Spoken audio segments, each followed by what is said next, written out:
Hi, this is AJ and welcome to the Tech 411 News. Yesterday was Apple's Worldwide Developers Conference, where we saw announcements for iOS 15, iPadOS 15, watchOS 8, and macOS Monterey. So let's start off with the iOS 15 announcements. Apple announced SharePlay, where you can listen to music together, watch TV or movies together, and also share your screen over a FaceTime call. Also, FaceTime gained grid view, spatial audio, and even a portrait mode view to allow you to blur out your background when on FaceTime call. Spatial audio will allow you to be able to hear people relative to their position on your screen. And the new grid view in FaceTime calls will allow you to be able to see people more easily and identify who's currently talking. With voice isolation, people can now concentrate more clearly on your voice, or you can also activate wide spectrum to be able to get all of the audio around you.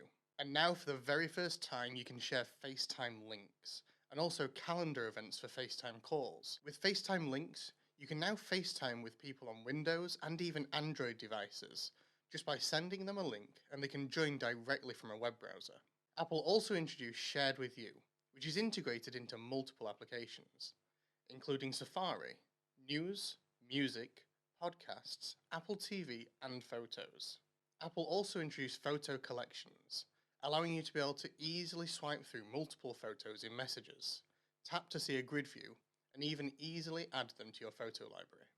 Apple also expanded on the existing Do Not Disturb mode by integrating it into a new feature called Focus. Focus allows you to be able to focus on multiple different things, such as driving, workouts, gaming, work, and even customized profiles. You can even show your focus status in Messages, and even create unique screen layouts for each focus. Notifications also received a redesign, with much larger icons, more information, and even profile images. And a new notification summary gives you a summary of notifications at times that suit you, such as morning, lunch, and evening, with the most relevant notifications at the top. We also saw some improvements to the Apple Maps application too, with a focus on driving, including improved 3D maps, building renders, and even lane views live on screen.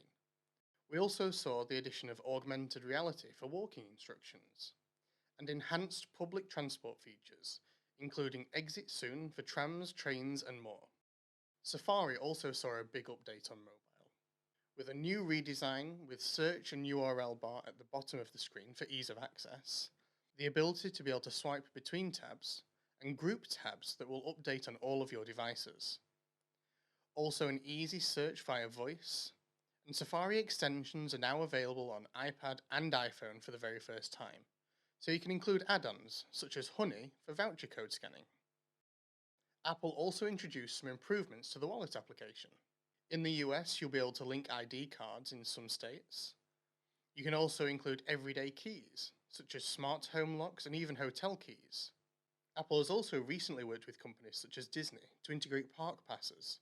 Now, if we could only just go on holiday. Photos also saw the introduction of some nice new features, such as the introduction of live text. Any photos which contain text can now be selected, copied, searched, and even interacted with, such as being able to tap on a phone number to be able to call a place.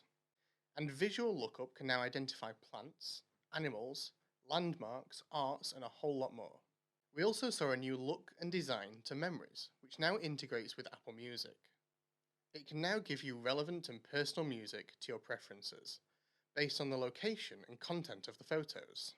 Apple Health also saw some nice updates, with new walking features to understand and warn you if you're unsteady on your feet, monitor trends in health data to show any sudden changes, and you can also now share your health data with your family, which is useful to be able to monitor family members, such as children or parents with health conditions, so you can be notified of any sudden changes.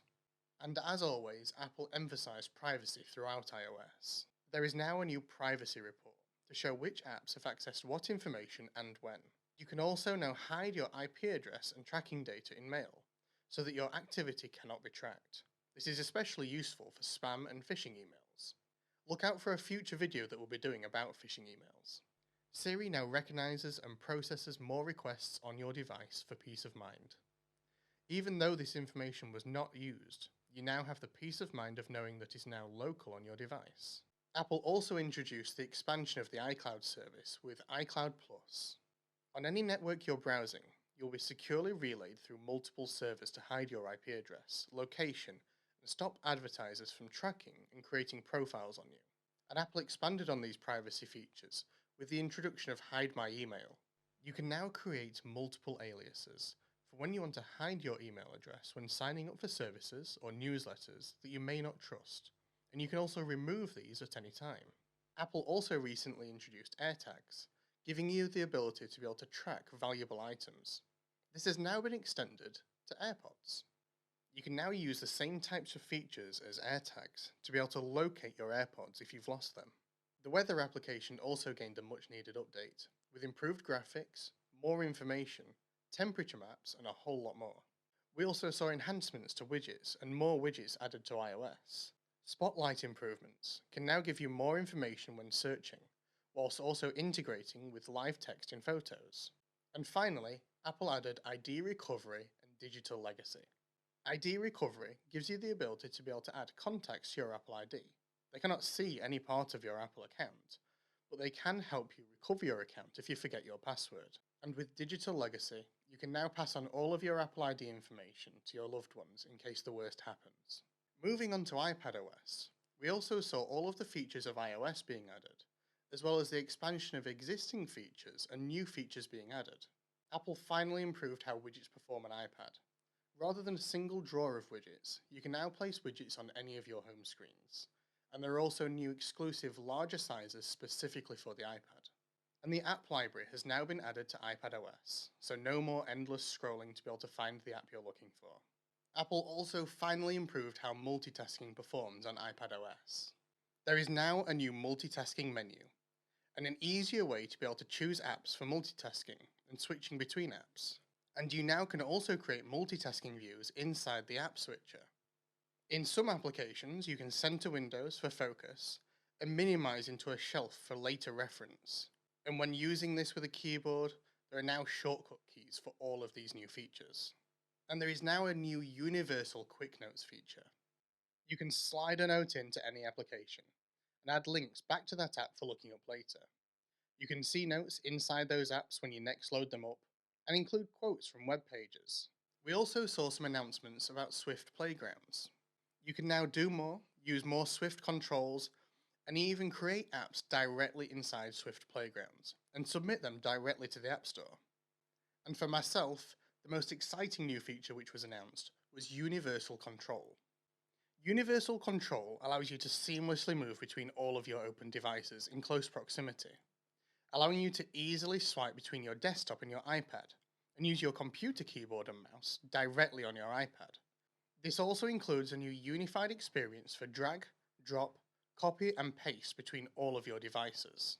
Moving over onto watchOS, Apple introduced portrait mode watch faces, as well as new photo memories straight to your watch. And you can also now share photos directly from your watch through messages and mail. There are also new smart home integrations for HomeKit-enabled doorbells and smart locks, as well as new status symbols for things such as smart lighting and heating. And the wallet on watchOS also integrates with all of the improvements made on iOS. There are also improvements to messaging, making editing easier, adding GIFs and more. The breathing application has also been expanded into a new mindfulness app to help you pause, reflect, and be more mindful of your mental health. And the sleep monitoring has now also been expanded to monitor your respiratory rate and also track any trends. And finally, new workouts were added, including Pilates and Tai Chi. Moving on to macOS, we were introduced to macOS Monterey. Many new features from iOS and iPadOS have been shared across to macOS, including improvements to FaceTime, new privacy controls, messaging, focus, live text, quick notes, maps, and of course universal control. Safari also included a brand new redesign with the integration of new Safari group tabs. The Notes application on macOS has also received a big update, including hashtagging, mentions, and also an activity log. And now you can finally AirPlay directly from your iOS or iPadOS device directly into macOS. We've seen this feature in Apple TV for many years, and and it's nice to see it arrive on macOS. You'll now be able to send photos and videos directly to display on your screens, and you can also use your Mac as an AirPlay speaker. And the final addition to macOS is the addition of shortcuts, allowing you to create a shortcut of activities to run from a single trigger. All of these updates will be made available later this year. So what did you think of the announcements from WWDC? And what feature are you most looking forward to? Let us know down in the comments. Hopefully you've enjoyed this edition of Tech 411 News. Check back regularly for more tech-related updates. If you've enjoyed this video, please hit the like button, and also consider subscribing and hitting the bell icon to be notified about future videos, including our Tech Bites and Tech Explained videos. Until then though, see you soon.